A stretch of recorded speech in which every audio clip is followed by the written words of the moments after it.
140 characters. What's on your mind? Says the white box waiting for me to update status. I'm learning to consolidate. To turn my thoughts into bite-sized chunks, chop them up into sugary hunks, tasty news flashes, entertaining summaries that I can shove into the impatient rectangle of Facebook update status, yes.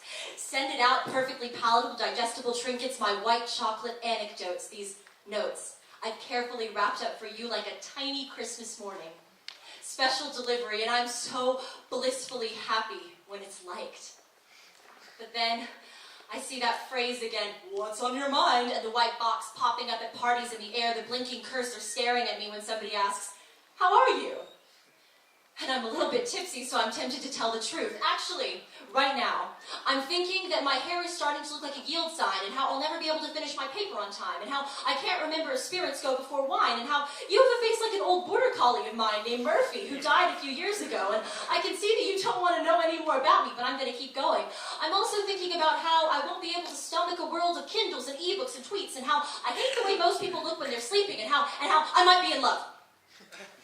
That would be one way to defriend myself from everybody, because nobody really wants to know what's on my mind. I will try to keep it succinct, instantaneous, and entertaining. I don't blame you. I'm training myself to join this cult of immediacy where we celebrate freeze-dried fast food and emoticons. Nothing is wrong with prepackaging my thoughts into the most recognizable, summarizable, friendly PR marketing packages I can possibly conceive of so that you will like me.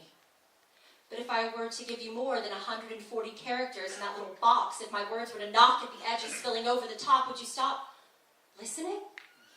If I were to one day quit hacking up all that I want to say so that I can pack it away into that waiting white box, I feel like I'm standing in the middle of a gladiator ring, filled with corpses of things that I should have just said, and looking ahead at a waiting public whose eyes blink like cursors in a status box as I type.